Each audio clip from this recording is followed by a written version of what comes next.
Hi, నమస్తే. కార్మిక కర్షక భారతి సమాచార సేకరణ. యూరిక్ యాసిడ్తో బాధపడుతున్నటువంటి వాళ్ళకి ఒక మంచి సమాచారాన్ని మీ ముందు తీసుకొస్తున్నాం.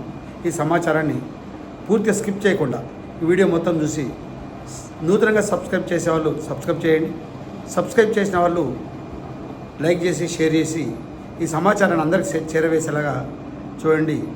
యూరిక్ యాసిడ్ అనగానే భయాందోళనతో గురవుతున్నటువంటి మనం యూరిక్ యాసిడ్కి పరిష్కారం ఏంటి, ఏ విధంగా చేయొచ్చు, ఏం తినాలి, ఏం తినొద్దు, ఏ విధంగా ఉండాలి, మన జీవనశైలిలో మార్పు ఏ విధంగా ఉండాలి అనేటువంటి విషయాన్ని అనేక విషయాల్ని మేము ముందు తీసుకురావడం కోసం కార్మిక కర్షక భారతి ఈరోజు ఒక చిన్న వీడియో చేసింది.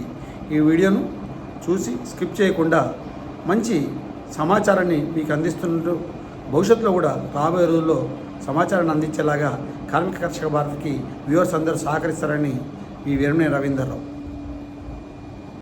యూరిక్ యాసిడ్ అనగానే అయ్యో నా జీవితం అంతా ఏదో అయిపోయింది, ఇక నేను